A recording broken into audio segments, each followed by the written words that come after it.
நித்யானந்தம். நாங்கள் சேத்தூர் ஆதீனத்துலேருந்து கைலாச சேத்தூர்லேருந்து பேசுகிறோம். 2-3 நாளைக்கு முன்னாடி போலீஸ் வந்து எங்களை வந்து மிரட்டிகிட்டே இருக்காங்க.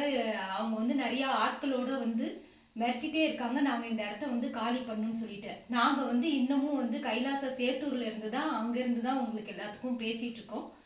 இப்போ வந்து பார்த்தீங்கன்னா எங்களுக்கு வந்து இங்கே நீங்கள் இருக்கக்கூடாது, உங்களுக்கு இந்த இடம் சொந்தம் இல்லை, இது மாதிரிலாம் சொல்லிட்டு இருக்காங்க. எங்களுக்கு டாக்குமெண்ட்ஸ் எல்லாம் கிளியராக இருக்குன்னு அவங்கக்கிட்ட காட்டணும். காட்டினதுக்கு அப்புறம் கூட அவங்க வந்து ஏற்றுக்க மாட்டாங்க. இன்னொன்று, கைலாச சேத்தூரில் வந்து நாங்கள் இங்கே உட்காந்து எங்களோட பூஜை இதெல்லாம் தினமும் பூஜை இதெல்லாம் செஞ்சுட்டு இருக்கோம். உயிரே போனாலும் சரி, எங்களுக்கு வந்து பூஜை தான் வந்து ரொம்ப முக்கியமானது. எங்களுக்கு பூஜை கூட செய்ய நிம்மதி இல்லாமல் இப்படியே தொந்தரவு கொடுத்துட்டு இருக்காங்க. இதை வந்து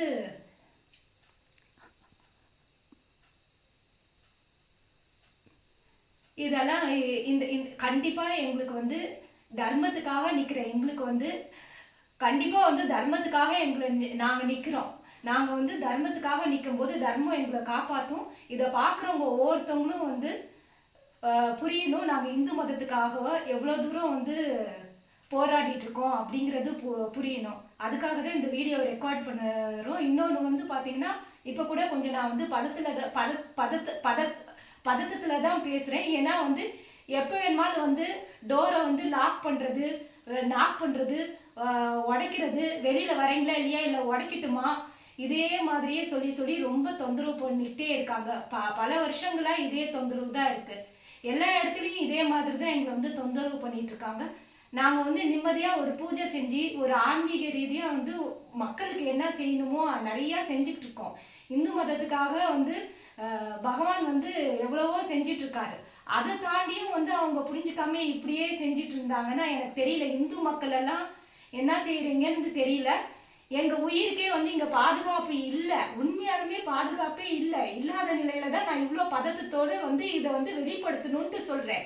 நாளைக்கு எனக்கு ஏதாச்சும் ஆனா கூட இந்த போலீஸ்காரங்க இல்லை அவங்க கூட்டிட்டு வர குண்டாசு இல்லை கணேஷ் அவங்க கூட்டிட்டு வர குண்டாஸ்னால என் உயிருக்கு ஏதாச்சும் ஆணிச்சுனா கூட நான் கவலைப்பட மாட்டேன். நான் தைரியமா பகவானோட பாதத்துல சமர்ப்பிச்சுட்டு இந்து மதத்துக்காக நான் வாழ்ந்தேங்கிற திருப்தியோட போய் சேர்ந்துருவேன். இன்னமும் இந்து மதம் விழிக்கலைன்னா, ஏற்கனவே இந்து மதம் விழிப்படையாததுனால இந்தியாவுக்கு வந்து குருவே இல்லாம போயிட்டாங்க. எனக்கு தெரிஞ்ச அளவுக்கு நான் சன்னியாசம் வாங்கியிருக்கேன். எனக்கு சாமிஜி தான் வந்து ஒரே ஒரு குரு, வேற யாரும் கிடையாது.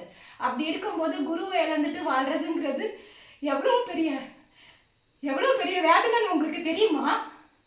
எவ்வளவு வலிக்குது தெரியுமா? குரு இல்லாத நாடு இருண்டு போயிடும். இது வந்து உங்களுக்கு புரியவே புரியாது. ஏற்கனவே இருட்டுல தான் இருந்துட்டு இருக்கோம். உங்களால விழிப்படைய